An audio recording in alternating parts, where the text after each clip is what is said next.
Vaaranam Aayiram is love for me. லவ்னு கேட்டால் ஞாபகம் வரக்கூடிய முதல் சில படங்களில் வாரணமாயிரம் ஒன்று. எனக்கு வாரணமாயிரம் இந்த பர்டிகுலர் சீன் வந்து எனக்கு ரொம்ப பிடிக்கும். இந்த scene where Priya propose Surya.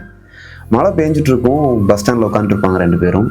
அப்போ வந்து பிரியா ப்ரப்போஸ் பண்ண ஆரம்பிப்பாங்க. பின்னாடி ஹாரிஸோட ஆர்ஆர் ஓடிட்டுருக்கும். அப்போ பிரியா ப்ரப்போஸ் பண்ணிட்டு இருக்கும், டக்குனு ஒரு ஆட்டோ வரும். அவ்வளோ நிமிஷம் அந்த ப்ரப்போசல் நிறுத்திட்டு இல்லை வேணாம் போங்க அப்படின்னு சொல்லிட்டு அப்புறம் திருப்பி அந்த லவ் ப்ரப்போசலை கண்டினியூ பண்ணுவாங்க. அந்த சீன் எனக்கு ரொம்ப நேச்சுரலாக ஃபீல் ஆகும். ஏன்னா அப்படி தானே இருக்கும், ஒரு பஸ் ஸ்டாண்டில் உட்காந்துருக்கப்போ ஒரு ப்ரப்போசல் பண்ணுறப்போ ஒரு ஆட்டோ வர்றது ரொம்ப நேச்சுரலான விஷயம். ஜிவிஎம் வந்து ஒரு நல்ல ரைட்டர், நல்ல டேரக்டர் அப்படின்னு ப்ரூவ் பண்ணுறதுக்கு இந்த ஒரு பர்டிகுலர் சீன் போதும் அப்படின்னு நான் சொல்லிகிட்டே இருப்பேன் அடிக்கடி. ஸோ லைஃப்பில் வந்து பொண்ணுங்க எவ்வளோதான் நான் சுமார் அப்படின்னு நினச்சிக்கிட்டா கூட கண்டிப்பாக யாராச்சும் ஒருத்தராச்சும் அவங்களுக்கு ப்ரப்போஸ் பண்ணியிருப்பாங்க. பசங்க அப்படி இல்லை, ஏன்னா பசங்களுக்கு யூஸ்வலாக அவ்வளோ சீக்கிரம் ப்ரப்போசல்ஸ் வராது. அதனாலே என்னமோ இந்த ஒரு பர்டிகுலர் சீன் வந்து எனக்கு அந்த படத்தில் ரொம்ப அடிக்கடி நான் ரீவாச் பண்ணக்கூடிய ஒரு சீனாக இருக்கும். அண்ட் டியர் பாய்ஸ், இந்த ரீலை பார்த்துட்டு இருந்தீங்கன்னா நம்ம வாழ்க்கையில் பிரியா மாதிரி ஒரு கேரக்டர் வராது.